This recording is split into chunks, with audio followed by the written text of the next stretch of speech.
let's talk about Michael Jackson now. All right, let's do that. I I was know, going I to know you're start off. eager.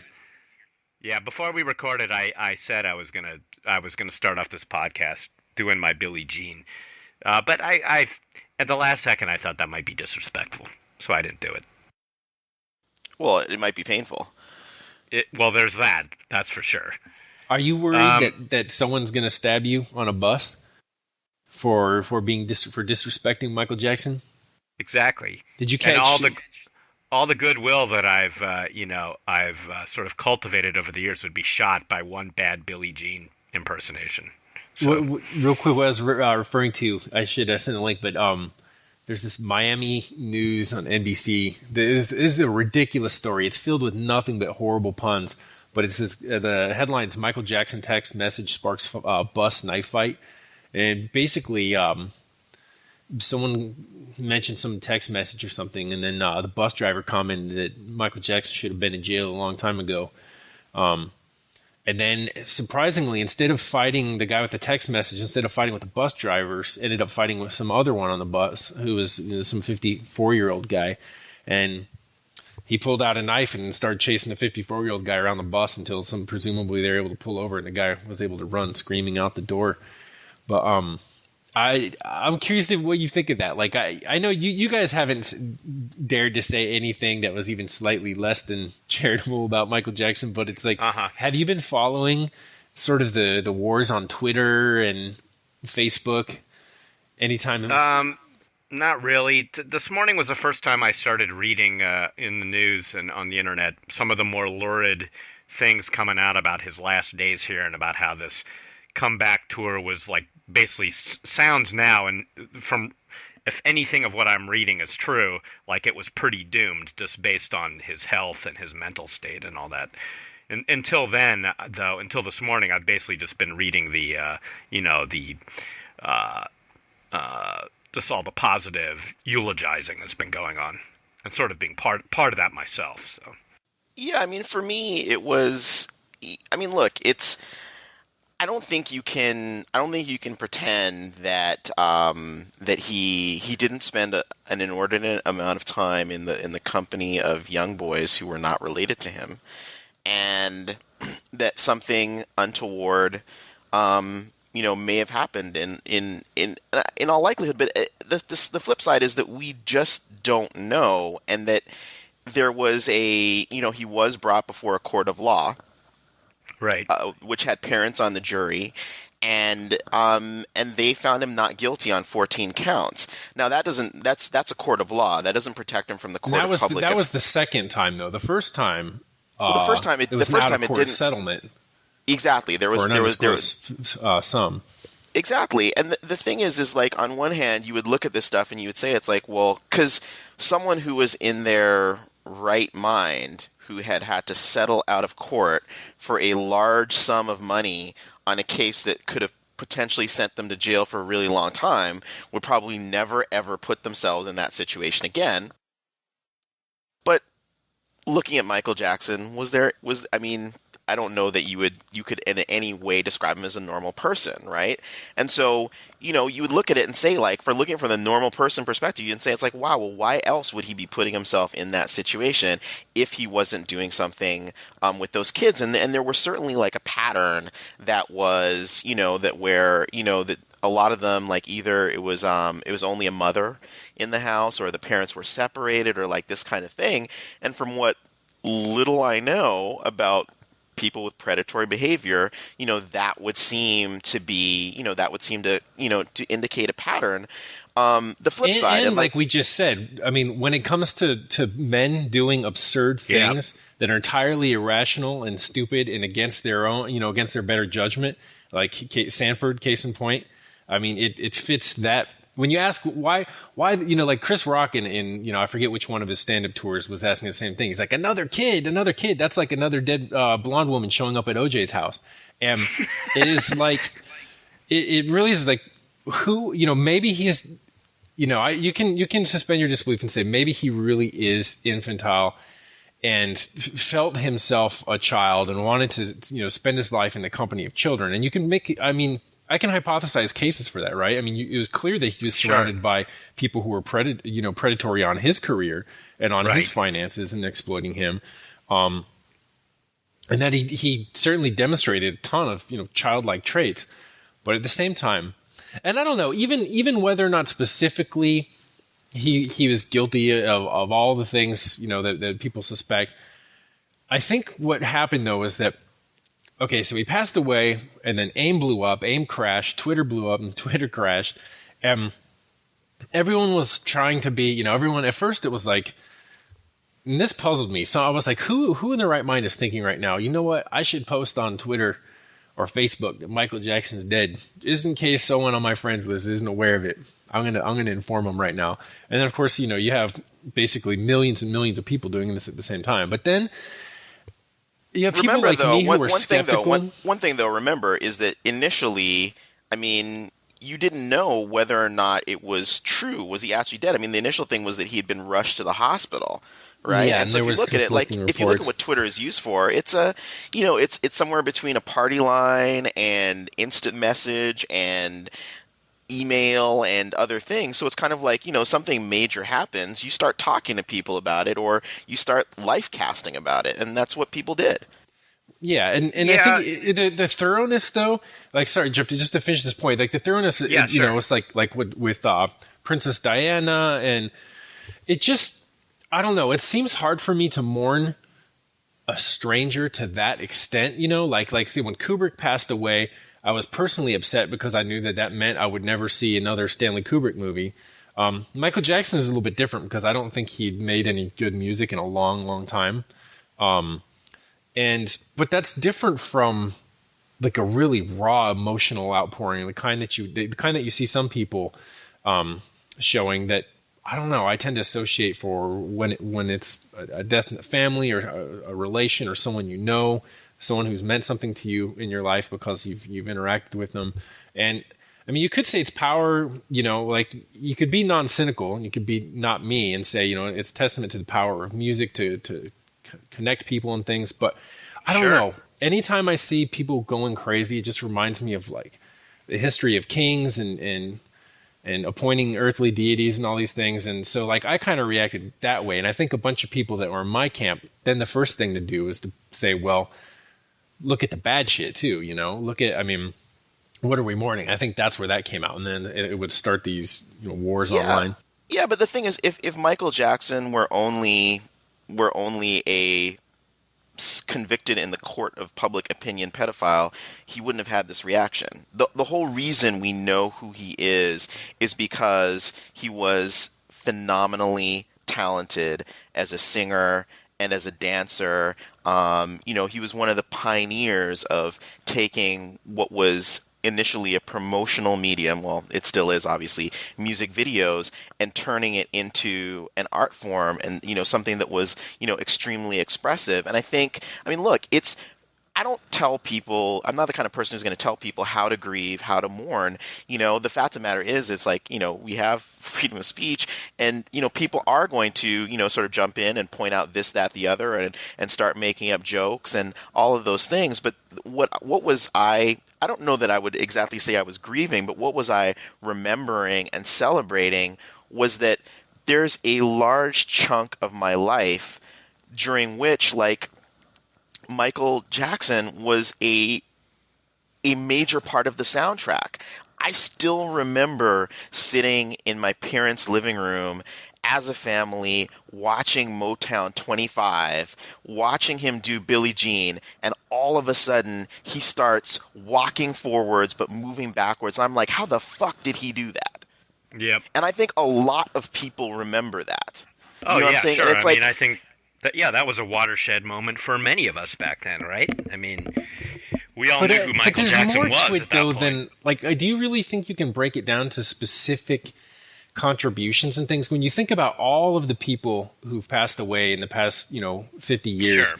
and their, achievements that I think make Michael Jackson's pale in comparison, and especially when you look at, I mean, as far as like utility and what goes in betterment of the human condition. I don't know. We're talking about the monoculture, though. We're talking which doesn't really exist anymore. It's that Michael Jackson sort of, I mean, that moment, that transcendent moment was where, where everyone was either watching it or rewatching it or talking about it the next day and catching the replays. Like it was something that reverberated out. And it was like something that cut across, like, it wasn't just kids, it was their parents and even grandparents who were like seeing it. And you look at the sales of Thriller, and it was just like a lot of people bought that. And it's so anything that sort of taps into a wide range of people, that goes global, that cuts across like age and gender and all those things. I think that's what it's like. It's something that shared, that a lot of people paid attention to in a lot of ways. And remember, Michael Jackson it wasn't even just that moment. Michael Jackson was a child star. He was a child prodigy. You look at Time and Newsweek, if you look at the covers, Time chose a photo that looks to me like it was shot around the time of the Dangerous album. Specifically, it looks like kind of like the video he shot with Naomi Campbell, Keep It in the Closet. So it's just him in like a white tank top and black slacks, sort of in a dancing pose. Newsweek chose a photo of him like as a child. He looks like he's maybe 7 or 8. You know what I'm saying? And he still has his visibly African American features and like all those other things. And so it's like you look at the period of time that he covered, and you look at all of the things that he sort of did and impacted in terms of pop culture. Obviously, he didn't cure cancer or the common cold or put a man on the moon or any of those things. But like you go back to your parents' generation, you go back to, or older brothers, and you go to like, ABC and Rockin' Robin and like all of those things, is like that legacy, that amount of work. Regardless of what you might think of individual tracks or his later work, there's no denying that he had a major cultural impact and global impact, and that's like why. So when you make the comparison to sort of deities, well, we did deify Michael Jackson, if for no other reason than the amount of attention that we gave him in his true sort of star pop making era, and in the attention that was paid to his trials and all of those other things. So this is the kind of thing that happens when a god or a demigod dies. You know what I'm saying? I agree with that, and I think that the reason that, and I found it very heartening too, in a way that this. I mean, look, the guy's been a subject of ridicule for what, like a decade now.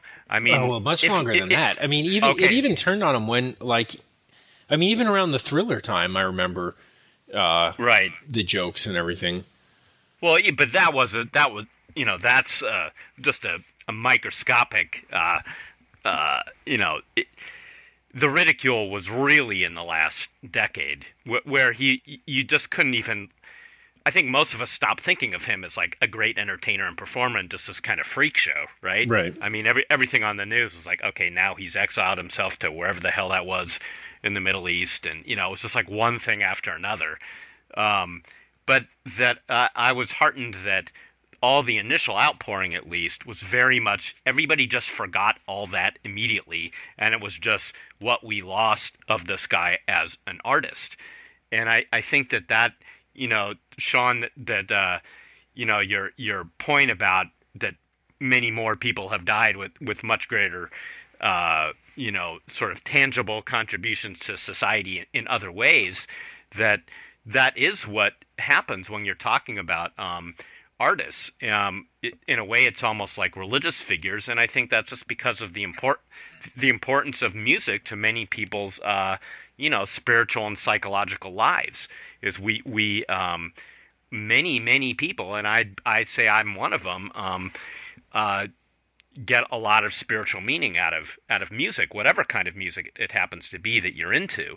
John Lennon was another one, and John Lennon was certainly one that I could identify with more than I did with Michael Jackson, though the Michael Jackson thing hit me too. But I definitely remember exactly where I was when John Lennon died, exactly what was going on in my head.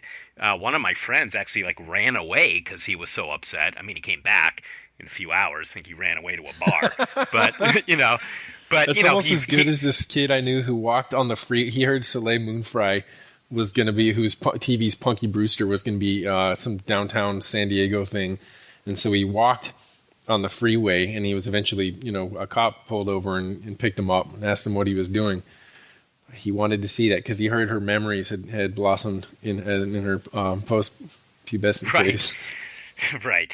And, I think maybe from an African-American perspective, too, that, I would imagine that he probably had some sort of type of galvanizing effect like Obama did, just in terms of what a person can achieve, and also the cross-cultural barriers that this guy broke. I mean, it's been all over the news. I don't have to really regurgitate this fact that he totally changed MTV's programming single-handedly because MTV just couldn't fucking ignore this guy. I mean, I was there, and I remember when MTV was just the rock and roll station, right? There was no place for black music at that time, but you couldn't deny his videos. You just couldn't, because they were just so fucking amazing. So, I think that this outpouring of love towards him and this deification is, maybe not out of place given the way you can't deny what this guy did for people's, whatever you want to call it, emotional energy or feeling, the love that people got and the joy out of those records he made when he was at his height. My wife told me this morning, we have a French satellite feed, and she watches the news every night, and the next day after his death, the entire French news broadcast was about Michael Jackson. Not one other story. And keep in mind that, the French news there, it's like, the BBC or any news program not in the United States where it's not just like the nightly murders. The French news is a very somber affair, and yet they chose to not talk about any other story except Michael Jackson. That was frustrating for me. See, I don't direct it at Michael because sure, it's not his fault. But I think, that notion, I mean, when we're so calmly saying that, yes, people made this person a demigod, that's a frightening habit of human nature for me. I mean, this the whole king making and stuff, and so it's, I don't know, it's disconcerting for me, I think, to see it, and then also it just, I don't know, I feel bad. You're a demigod, Sean Elliott, to many internet people. I'm not even going to respond to that. But then, when our news was entirely devoted to this, and if I would look at New York Times or something, and it's 5 of the 10 front page stories are about Michael Jackson, and buried down there somewhere beneath it is something about the energy bill passing through the House, and the ramifications on that for the future of I mean, I don't mean to say that it just.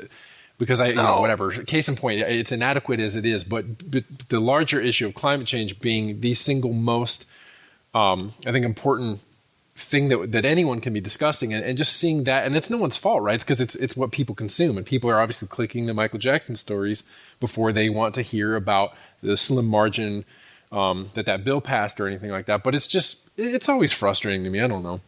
Well, Sean, I mean, Jeff was sort of being facetious, but it is sort of a matter of, is it a matter of scale? Because look at the outpouring when you left Ziff, or when Jeff left, or when Luke left. I mean, obviously French television didn't devote an entire newscast to your departure, but they should have. They absolutely should have. But it's like people. I mean, your brand of game critique and your way of podcasting and your way of, taking the piss and your links and all that other stuff, it touches people. You know what I'm saying? There are people who, whether it's just you help them pass the time or make them laugh or make them think or all those things, it's like people respond to that.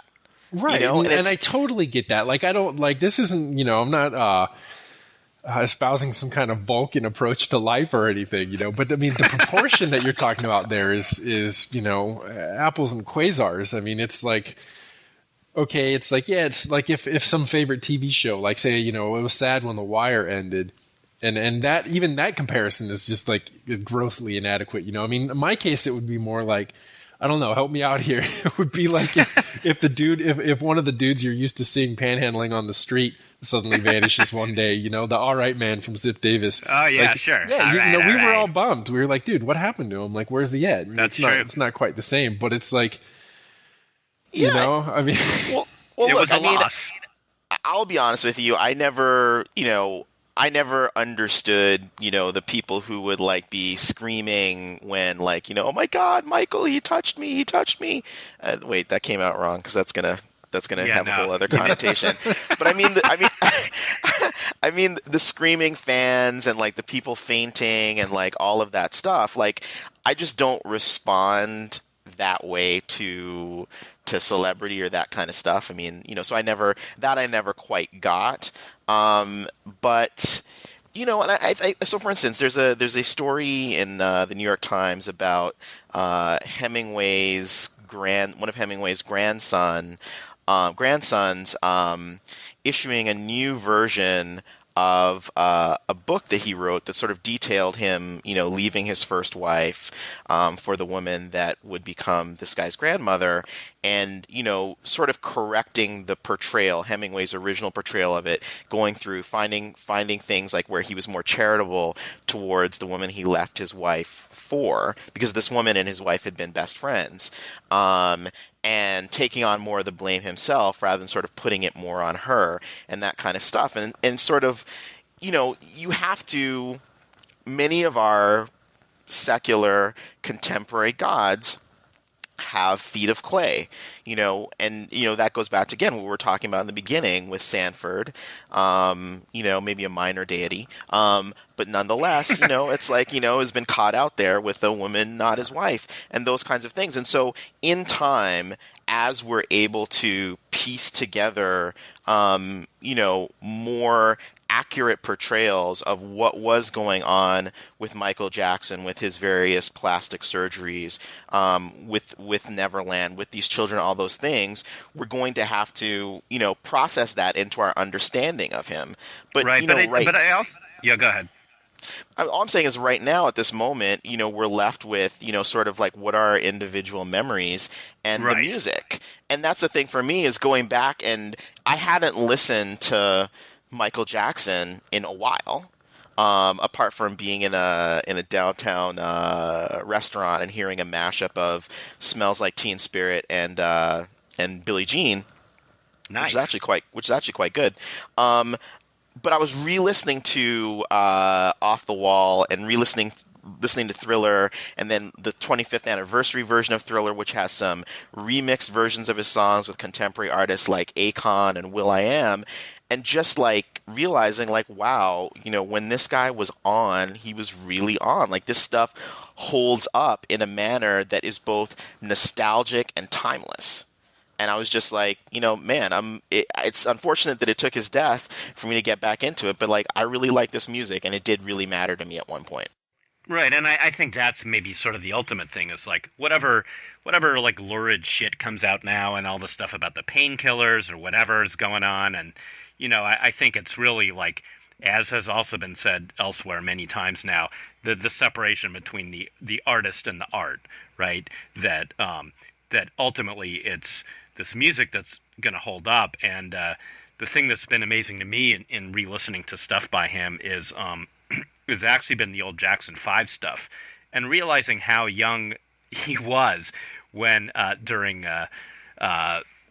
I Want You Back and all that came out. And when you listen to this kid, I mean, he was a genius even at that age. It was like clear that the brothers at that point were riding on the coattails of this frickin' child prodigy, and I agree. I mean, I haven't listened to him in God knows how long, and in fact, I think Billie Jean and Beat It are going to still remain in my like overplayed list for like the next 20 years. I still can't hear them at all because they're just too hardwired into my head. So it's some of that older music now that's actually reminding me of how great he was.